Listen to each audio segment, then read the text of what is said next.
financial analyst, Ogbonna Ukuku. He joins me now from our Abuja studio live. So Ogbonna, compliments of the season. It's great to have you join us on the show. Yeah, Merry Christmas to you too. Well, let's start like this. 2019 coming to an end. A lot of activities. Let's start from after the elections. Uncertainty surrounded, some part of the economy. Talking about investors moving away, funds leaving the economy, and finally we're able to get to where we are today. What's your assessment? How well have we really fared for the year 2019, considering all of the challenges faced in the year? First things first, we all recognize that we had a lot of challenges as a country. Then we just finished elections, so a lot of uncertainties, just like you rightfully said. Those are things because if you look at the way investors how they think, investors are always interested in perception is everything for an investor.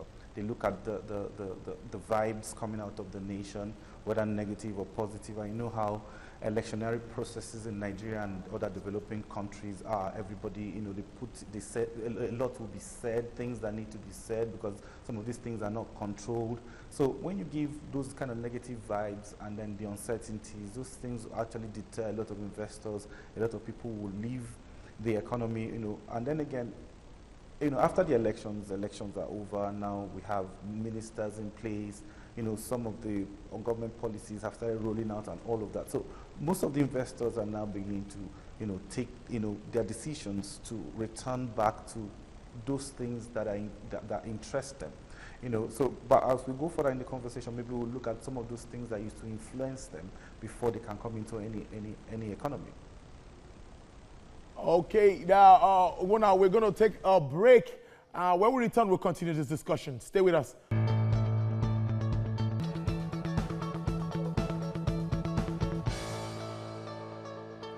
Glad to have you back. I still have with me from our Abuja studios, Ogbonna, who's been talking on expectations for the year 2020 and how 2019 played out. Now, Ogbonna, if you can hear me, let's now look directly at efforts of the Central Bank of Nigeria aimed at stabilizing the economy. A lot of efforts being seen by the Apex Bank.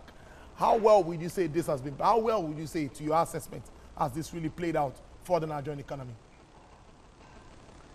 When Emefiele was actually appointed as the Central Bank Governor, his first term, I was one of those, I was a bit worried because why I was worried was because I thought someone coming from a blue chip banking background might not understand what the issues are. But to my surprise, he's done so well. He's been thinking about development more than I expected him to do. The Central Bank of Nigeria have done so well. The policies and the programs they've been coming out with, the interventions, the Government Finance Department of the bank, they have done excellently well. So for me, because most of these things, you can see them play out and they are working. Look at the Anchor Borrowers program, which is exactly what they're going to replicate with the 10 other commodities that are now out, in the next stage, which will be cotton, wheat, cassava, palm oil, and all, and the rest of them all. So you see, I actually like what the central bank is doing. It shows that they understand what the issues are, and then they're pushing the bankers committee to lend more to the private sector. Look at just between May and October, we have accumulated loans to private sector 1.3 trillion. That's a lot. And out of that, over 400 billion to the manufacturing sector. So that's equally huge. So for me, Central Bank of Nigeria have done so well, and I pray they keep up with the good work. Now, Ogbonna, let's go this way. Let's look at inflation, which is a challenge that we face at the moment, 11.85%. Very worrisome. Borders remains closed and other issues. We expect minimum wage implementation anytime from now. Some states, I think, they've even started paying. Now, tell us, putting all of this side by side, what kind of economy are we going to have in 2020? Yeah, we're going to see a lot of, yes, inflation will still rise a bit because of, a lot of liquidity that will be coming into the system from the implementation of the new minimum wage. Then again, the inflation is already because of high cost of goods and services because is a holiday period. Then, and this will stay a bit till maybe end of first quarter of 2020.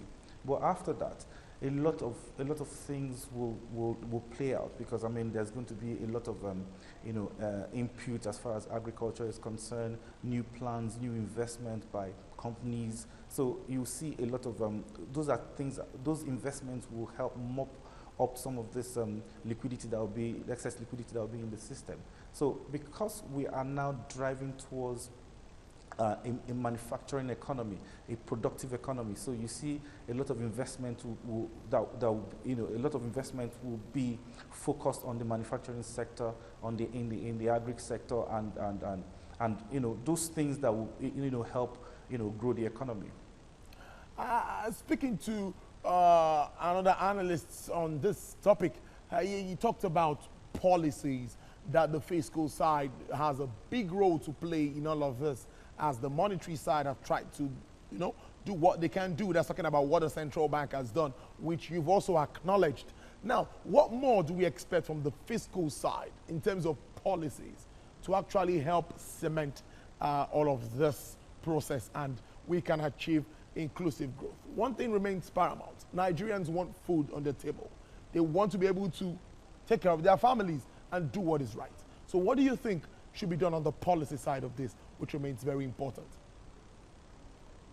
Yeah, on the policy end, you can see that first things first, the executive has actually shown leadership by, at least for the first time, we've had our budget passed, early enough, awaiting implementation. So the next thing will now be, how to, increase our revenue base, because that's actually what the problem is, because we need to do a whole lot to make sure that we're able to make as much money to fund that budget. So when it comes to policy, yes, the federal government will have to do a lot more to make sure that we plug some of the loopholes that exist within the system. Then again, try as much as we can to the leadership to also look further down, downwards, to see what the people at the grassroots what they are feeling as regards when it has to do with transactions. What I call investor support services has to be provided to private investors who want to do business at localities. They face issues that nobody is actually seeing. So we need to look further down to see what are these investors, what are the issues that they are having, how can we help them, provide advocacy system that will work, so to bring about free flow of investment in our economy. Let's touch on budget before as we round up this discussion. 2020 budget, so they've been signed into law, and many say that this is a good one for this administration.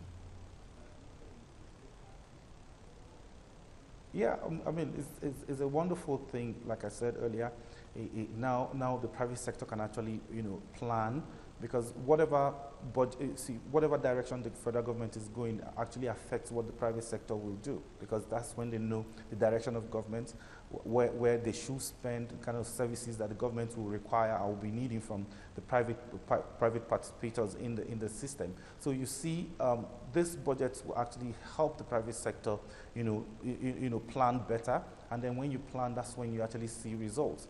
Then again, I'm also very